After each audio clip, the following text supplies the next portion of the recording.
किताबें करती हैं बातें।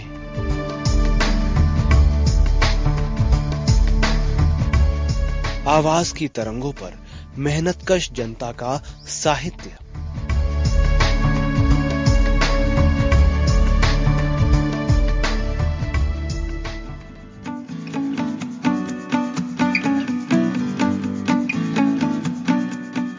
सहकार रेडियो के श्रोताओं को पवन का नमस्कार। साथियों, किताबें करती हैं बातें कार्यक्रम में इन दिनों आप सुन रहे हैं राहुल सांकृत्यायन की प्रसिद्ध पुस्तक तुम्हारी क्षय की ऑडियो रिकॉर्डिंग। इसे प्रकाशित किया है राहुल फाउंडेशन लखनऊ ने। इस अध्याय का शीर्षक है तुम्हारे सदाचार की क्षय। यह अध्याय बड़ा होने के चलते आपकी सुविधा के लिए इसे 3 भागों में बांटा गया है। तो सुनिए इस श्रृंखला की 6वीं कड़ी, तुम्हारे इतिहासाभिमान और संस्कृति की क्षय।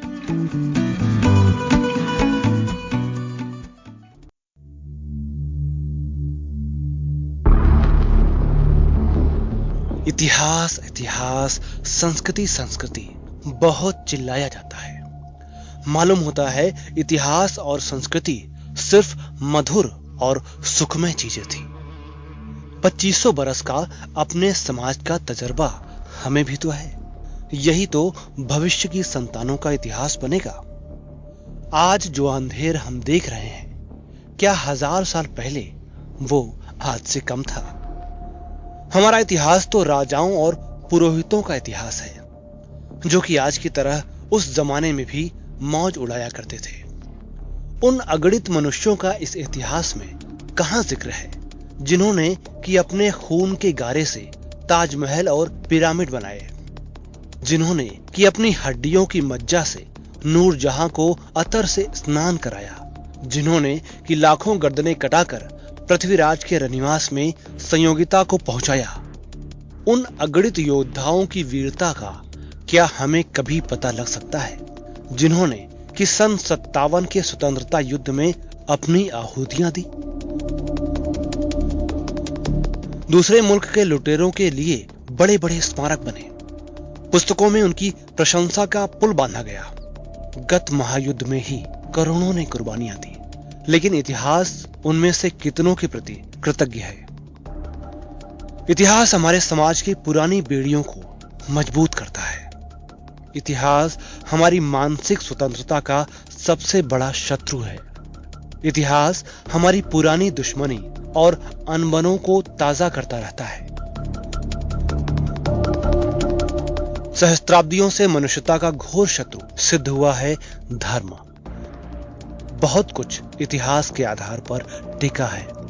विश्वामित्र हो चाहे वशिष्ठ, मनु हो चाहे याज्ञवल्क्य, व्यास हो चाहे पतंजलि, नानक हो चाहे कबीर, मूसा हो चाहे ईसा, सभी 50 बरस इस धरती पर जीते रहे। न जाने कितनों के दिल को उन्होंने दुखाया होगा, न जाने कितनों के हक को छीना होगा, न जाने कितने दास दासी खरीद कर जिंदगी भर उनसे पशु की तरह काम लेते रहे होंगे। अपने मालिकों और अन्नदाताओं की चापलूसी में जाने क्या क्या कुकर्म उन्होंने किए होंगे। सफल लुटेरों और खूनियों को आसमान पर चढ़ाने की जो प्रवृत्ति देखी जाती है, उससे मालूम होता है कि इतिहास की वीर पूजा में भी इसका बहुत बड़ा अंश रहा होगा। हिंदुओं के इतिहास में राम का स्थान बहुत ऊंचा है। आजकल के हमारे बड़े नेता गांधी जी मौके बमौके राम राज्य की दुहाई दिया करते थे। वो राम राज्य कैसा होगा जिसमें कि बेचारे शूद्र शंबूक का सिर्फ यही अपराध था कि वो धर्म कमाने के लिए तपस्या कर रहा था, और इसके लिए राम जैसे अवतार और धर्मात्मा राजा ने उसकी गर्दन काट ली। वो राम राज्य कैसा रहा होगा जिसमें किसी आदमी के कह देने मात्र से राम ने गर्भिणी सीता को जंगल में छोड़ दिया। राम राज्य में दास दासियों की कमी न थी।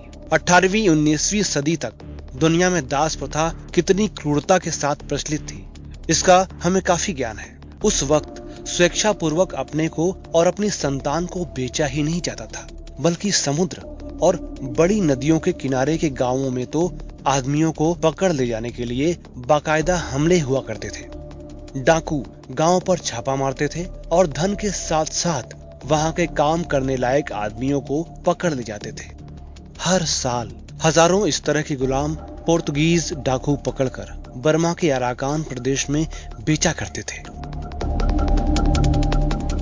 राम राज्य में यदि इस तरह की लूट और डाकेजनी न रही होगी तो दास प्रथा तो जरूर ही थी। अभी 10-12 साल हुए हैं जबकि हिंदुओं के अभिमान की जगह नेपाल राज ने अपने यहाँ दास प्रथा का अंत किया। मिथिला में अब भी कितने घरों में वे कागज हैं जिनमें बहिया यानी दास के क्रय विक्रय दर्ज है। दरभंगा जिले के तरौनी गांव थाना बहेड़ा में दिगंबर झा के परदादा ने कुल्ली मणर के दादा को किसी दूसरे मालिक से खरीदा था और दिगंबर झा के दादा ने 50 रुपए के फायदे के साथ उसे बेच दिया। अभी 3 ही पीढ़ी पहले अंग्रेजी राज तक में ये प्रथा मौजूद थी और सच्चे धार्मिक हिंदू हों चाहे मुसलमान, दोनों जब अपनी मनुस्मृतियों और हदीसों में दासों के ऊपर मालिकों के हक के बारे में पढ़ते हैं तो उनके मुंह में पानी भर आए बिना नहीं रहता। आइए रामराज्य की दास प्रथा की एक झांकी लीजिए। एक साधारण बाजार है जिसमें सिर्फ दास दासियों की बिक्री होती है। लाखों वृक्षों का बाग है। खाने पीने की चीजों की दुकानें सजी हुई हैं। भेड़ बकरियों और शिकार किए जानवरों के अतिरिक्त उच्च वर्ण के आर्यों के भोजन तथा मधुपर्क के लिए गोमांस खास तौर से तैयार करके बेचा जा रहा है। जगह जगह सफेद दाढ़ी वाले ऋषि, दूसरे ब्राह्मण, क्षत्रिय और वैश्य अपने पड़ाव डाले हुए हैं। कोई नया दास या दासी खरीदने आया है। किसी के दिन कुछ बिगड़ गए हैं, इसलिए वो अपने दासों या दासियों को बेचकर कुछ नकद जमा करना चाहता है। कुछ सिर्फ इस ख्याल से अपने दास दासियों को मेले में लाए हैं कि उन्हें बेचकर नया कर दिया जाए। कुछ बड़े व्यापारी ऐसे भी हैं जो झटपट बेचकर चले जाने की इच्छा रखने वालों की आसानी के लिए सस्ते में दास दासी खरीद लेते हैं और अधिक मुनाफे के साथ बेचते हैं। स्वामियों ने महीनों पहले मेले में चलने का निश्चय कर दिया था। उन्होंने अपने दास दासियों को खूब अच्छा खाना देना शुरू कर दिया था, जिसमें कि मांस और चर्बी से उनकी हड्डियां ढक जाएं और बाजार में अधिक दाम आ सके। उनके सफेद बालों को काला रंग लगाया गया है और मेले में कपड़े लत्ते से अच्छी तरह संवार कर उनकी हाट लगाई गई है। कहीं कहीं आदमी अपने एक आध दास या दासी को लेकर बैठे हैं और कहीं कहीं 100-100, 200-200 की पांत लगी हुई है। खरीदारों की भीड़ है। खरीदने वाले कहते हैं अब की बाजार बहुत महंगा है। पिछले साल 18 बरस की हट्टी कट्टी सुंदरी दासी 10 रुपए में मिल जाती थी, अब की बार तो 30 में भी हाथ धरने नहीं देते। एक आदमी को दासी खरीदनी है लेकिन पैसे उसके पास कम है। वो एक 40 बरस के सौदे के पास पहुंचता है। दासी के तिहाई बाल यद्यपि सफेद हो गए थे लेकिन उन्हें रंग कर काला किया गया था। मालिक की खुशकिस्मती समझिए कि दासी के दांत अभी मजबूत थे। खरीदार ने पास जाकर उसके दांत देखे, बिल्कुल दुरुस्त, देख सुन सकती है। हाथों को उठा और ठोक कर देखा, कमजोर नहीं है। चला कर देखा, पैर भी दुरुस्त हैं। पूछा, वशिष्ठ जी आपकी दासी बूढ़ी तो हो गई है लेकिन खैर हमारे यहाँ काम हल्का है, बतलाइए तो मूल्य क्या है? वशिष्ठ ने कहा, गौतम जी आप गलत कह रहे हैं। अभी तो ये 20 बरस की छोकरी है। आपने देखा नहीं कि इसके हाथ पैर कितने मजबूत हैं, कितनी सुंदरी है। 10 साल में तो 10 तो इसके लड़के पैदा हो जाएंगे। दूना दाम तो एक ही लड़के से निकल आएगा। हम आपसे मोल भाव करना नहीं चाहते। 50 रुपया हमें मिल रहा था। खैर आप परिचित हैं, आपको 10 रुपया कम करके दे देंगे। गौतम ने कहा, आप तो बहुत कड़ा दाम मांग रहे हैं। बालों को काला कर देने और 2 महीने के खिलाने पिलाने से ये ना समझिए कि मैं नहीं जानता। ये 50 साल की बूढ़ी है, मुझे हल्का सौदा लेना है। यदि आप दाम काम ठीक करें तो इसे ले लूं। वशिष्ठ ने कहा, आप मेले के दूसरे आदमियों की तरह मुझे भी समझ रहे हैं। इसी की बहन को मैंने 100 रुपए में अयोध्या के महाराज रामचंद्र के लिए बेचा है। आजकल महाराज यज्ञ कर रहे हैं। दक्षिण में वो हर एक ऋषि को एक एक तरुण सुंदरी दासी देना चाहते हैं। देखा नहीं, इस साल दासियों का भाव बहुत चढ़ गया है। अच्छा जाइए 30 ही रुपए दे दीजिए, हमें भी घर लौटने की जल्दी है। ये दासी ऐसी वैसी नहीं है, ये खूब नाचना गाना भी जानती है। काली, जरा एक गीत तो सुना दे। काली ने एक गीत सुनाया और नाच के भी एक दो तर्ज दिखलाए। अंत में 15 रुपए पर सौदा पटा। लोग अपने अपने दासों को घर ले जा रहे हैं। कितनी दासियों के बच्चे बिककर सैकड़ों कोस दूर पहुंच गए हैं। कितनों के प्रेमी हमेशा के लिए छूट गए हैं। बच्चों और प्रेमियों के इस बिछोह के कारण किसी काम में उनका मन नहीं लग रहा है और नए मालिक उनसे काम लेने को उकता रहे हैं। 2-4 दिन जो नरमी देखी गई उसे खत्म करके अब जरा जरा सी शिकायत पर दासियों पर कोड़े पड़ रहे हैं। दासों की जान तक मार डालने में मालिकों को कोई जबरदस्त सजा पाने का भय नहीं है। मालिक उनके प्रति वही ख्याल रखते हैं जो कि अपने पशुओं के लिए। ये है राम राज्य में मनुष्यों के एक भाग का जीवन और ये है राम राज्य में मनुष्यों का मोल। इसी पर हमको नाज है। ऋषियों की दया और सहृदयता का गुण गाते तो हम थकते नहीं। जिन ऋषियों के आश्रमों के आसपास मनुष्य इस प्रकार गुलाम बनाकर रखे जाते थे, जिन ऋषियों को स्वर्ग, वेदांत और ब्रह्म पर बड़े बड़े व्याख्यान और सत्संग करने की फुर्सत थी, जो दान और यज्ञ पर बड़े बड़े पोथे लिख सकते थे क्योंकि इससे उनको और उनकी संतानों को फायदा था, परंतु मनुष्यों के ऊपर पशुओं की तरह होते इन अत्याचारों को आमूल नष्ट करने के लिए उन्होंने किसी तरह के प्रयत्न की आवश्यकता न समझी। उन ऋषियों से आज के जमाने के साधारण आदमी भी मानवता के गुण से अधिक भूषित है।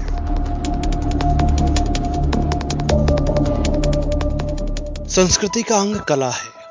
कला में हमने कहां तक सारे समाज का ख्याल रखा और क्या पुराने जमाने में भी साधारण जनता उससे फायदा उठा सकती थी? सहस्त्राब्दियों से संगीत राजाओं और धनियों की कामुकता को उत्तेजित करने के लिए इस्तेमाल किया जा रहा है। संगीत की रुचि मनुष्य में स्वाभाविक होती है। सभ्यता के निम्न तल पर रहने वाली जातियों से लेकर सभ्यता के उत्कर्ष की चोटी तक पहुंची हुई जातियों तक सभी में नृत्य का प्रेम देखा जाता है। लेकिन यह हमारा ही देश है जो कि सभ्य कहलाने में दुनिया के सभी देशों से अपने को पहले रखना चाहता है, लेकिन इन दोनों ललित कलाओं को ऐसी निम्न श्रेणी में डाल रखा है कि जिनकी दुनिया में मिसाल नहीं।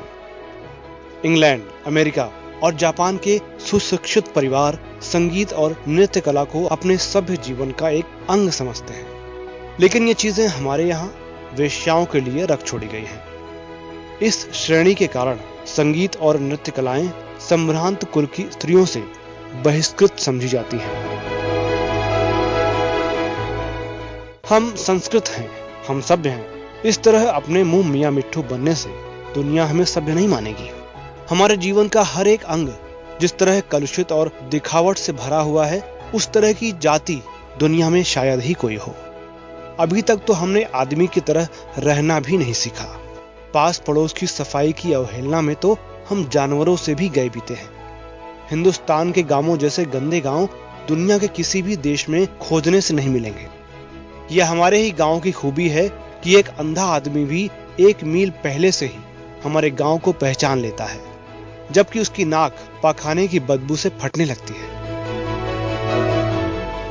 सफाई के लिए अपने को लासानी यानी कि अद्वितीय या बेजोड़ समझने वाले हमारे देश के हिंदू मुसलमान पाखाने के लिए यानी शौच घर के लिए किसी भी प्रबंध की कोई जरूरत नहीं समझते।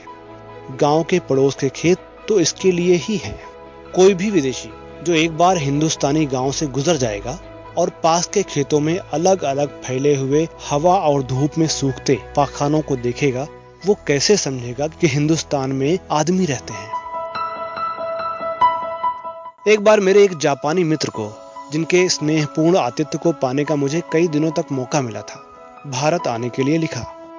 उन्होंने भी ये इच्छा प्रकट की थी कि मैं भारत के ग्रामीण जीवन को नजदीक से देखना चाहता हूँ। मुझे पत्र पाकर ये चिंता हुई कि किन गांवों में मैं अपने मित्र को ले जाऊं। सबसे बड़ी दिक्कत मुझे पाखाने और नहाने की मालूम पड़ती थी। हिंदुस्तान के गांव में खुले खेतों के अतिरिक्त पाखाने का कोई इंतजाम नहीं। गांव ही क्या, शहर में भी 50,000 लगाकर महल बनाने वाले पाखाने के लिए 50 रुपए का सेप्टिक टैंक लगाना दंड समझते हैं। गुसलखाना तो अंग्रेजों और क्रिस्तानों की चीज है। मेरे तरद्दुद यानी मेरी परेशानी को देखकर एक मित्र ने अपने यहाँ खास तौर से पाखाने और गुसलखाने तैयार करने का इरादा जाहिर किया। खैर, मेरे जापानी मित्र ने अपनी यात्रा स्थगित कर दी। लेकिन पत्र को पाकर जिस फिक्र में मैं महीनों रहा, उससे मुझे ये तो मालूम हो गया कि हम लोग कितने पानी में हैं। मुझे आश्चर्य होता है कि हमारे पूर्वजों ने स्वच्छता के लिए अत्यंत आवश्यक इन चीजों की ओर क्यों नहीं ध्यान दिया, बल्कि जो ध्यान दिया भी है तो उल्टा, जिससे स्वच्छता में और बाधा पड़ती है। पाखाना उठाने वाले को हमारे देश में सबसे नीच समझा जाता है। अभी तो उन जातियों को हमने आर्थिक चक्की से पीस रखा है और पेट के आगे उन्हें इज्जत आत्मसम्मान का ख्याल ही नहीं आता। लेकिन किसी न किसी दिन वो आवेगा जरूर। फिर समाज की इस सबसे बड़ी सेवा के लिए, सबसे जबरदस्त लांछना को सहने के लिए वे कैसे तैयार होंगे? और यदि उन्होंने पाखाना साफ करना छोड़ दिया तो चंद ही दिनों में क्या हमारे महल सूने नहीं हो जाएंगे? इंग्लैंड में चले जाइए, वहां जो व्यक्ति रसोई बनाता है वो पाखाने में भी झाड़ू देता है। जापान में देखिए, वहां तो पाखाना बेचने वाले कितने संभ्रांत व्यापारी हैं। किसी को पाखाना उठाने में घृणा नहीं है। हमारी दुनिया ही न्यारी है। हर एक उपयोगी नई चीज को ग्रहण करने में हम अपनी संस्कृति और सभ्यता की दुहाई देने लगते हैं। हैट, कोट, पतलून को देखकर हमारे कितने ही लोग नाक भौं सिकोड़ते हैं। वित्त से अधिक खर्च करने का जहां तक सवाल है, वहां तक हम कुछ नहीं करते, किंतु ढीली ढाली धोती या लंबे चौड़े सलवार क्या काम करने वाले आदमी के लिए उपयुक्त हो सकते हैं? अदबहिया कुर्ता, जांघिया और 16 हैट यानी मोटा टोप काम करने के लिए सबसे उपयुक्त पोशाक है। धूप से बचाने के लिए 16 हैट बड़े काम की चीज है। इन चीजों को पश्चिमी, यूरोपीय या क्रिस्तानी कहकर हम दुत्कारते हैं, लेकिन क्या मालूम नहीं कि न ये पश्चिमी है, न यूरोपीय है और न क्रिस्तानी। 200 बरस पहले अंग्रेजों के पूर्वज भी सिर पर झोटा रखते थे। उनकी पोशाक भी उल जलूल थी। आधुनिक पोशाक पिछले 200 वर्षों के चिंतन और परिवर्तन का परिणाम है। अभी महायुद्ध के आरंभ तक यूरोप की स्त्रियां बड़े बड़े बाल रखती थीं। उनकी पोशाक में आज से कई गुना ज्यादा कपड़ा लगता था। कमर अस्वाभाविक तौर पर कसकर पतली बनाई जाती थी। आज यूरोप की स्त्रियों ने बाल कटा लिए हैं। उनकी पोशाक हल्की हो गई है। कमर पतली करने की वो पुरानी सनक अब उनमें नहीं रही। स्त्री पुरुष का ब्याह किस लिए होता है? संतान ही उसमें मुख्य बात नहीं है। अव्वल तो हमारे यहाँ विवाह का भार जबरदस्ती माँ बाप अपने ऊपर देना चाहते हैं। संतान उसमें दस्तंदाजी न करे, इसलिए बचपन में ही विवाह कर देना चाहते हैं। ये भी हमारी संस्कृति का एक बहुत उज्जवल अंग है कि जिन्हें सारी जिंदगी एक दूसरे के साथ बितानी है, उन्हें एक दूसरे की प्रकृति और दिलचस्पी से परिचय प्राप्त करने का मौका बिना दिए हमेशा के लिए गले में बांध दिया जाए। इस तरह की स्वेच्छाचारिता ने लाखों पारिवारिक जीवनों को नरक के रूप में परिणत कर दिया है। तो भी कोई इससे शिक्षा लेने को तैयार नहीं है। माता पिता विवाह कर देते हैं, लेकिन विवाहित जोड़े के लिए समाज की सख्त हिदायत है कि कम से कम जवानी भर वे एक दूसरे से खुले तौर पर न मिलें। दुनिया के सभी भागों में विवाहित स्त्री पुरुष की अलग चारपाई नहीं होती। वहां चारपाई अलग होने का मतलब है तलाक की तैयारी। लेकिन हमारे यहाँ तो चारपाई ही अलग नहीं, सोने की जगह भी अलग होनी चाहिए। और शिष्टता का तकाजा है कि पति घर वालों की जानकारी में पत्नी के पास न जाए। विवाहित पुरुष अपनी पत्नी को अपने साथ नहीं रख सकता, चाहे वर्षों नौकरी या व्यापार में दूर दूर रहना पड़े। तो भी इस तरह की स्वतंत्रता को शिष्टाचार के विरुद्ध समझा जाता है। सारांश ये कि जिस अपने इतिहास और संस्कृति का अभिमान हम करते हैं, वो हमें साधारण मनुष्य जैसा जीवन भी बिताने देना नहीं चाहती। खान पान, रहन सहन, शादी ब्याह, स्वास्थ्य, सफाई और भाईचारा, सभी में वो हमें दुनिया की नजर में जलील बनाना चाहती है। हमारे लिए सबसे अच्छा यही है कि अपने इतिहास को फाड़कर फेंक दें और संस्कृति से अपने को वंचित समझकर दुनिया की और जातियों से फिर का खा पढ़ना सीखें।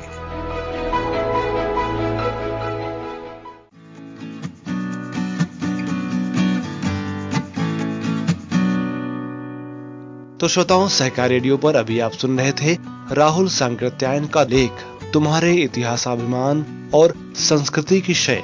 ये लेख लिया गया था पुस्तक तुम्हारी शय से, जिसे राहुल फाउंडेशन लखनऊ ने प्रकाशित किया है।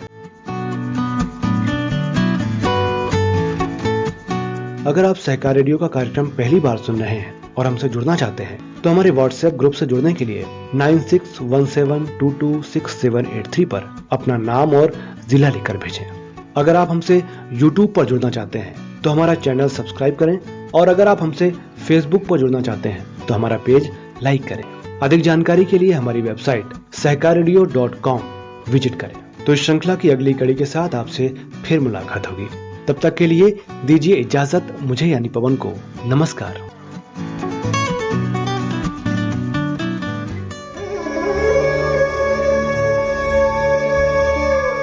किताबें करती हैं बातें।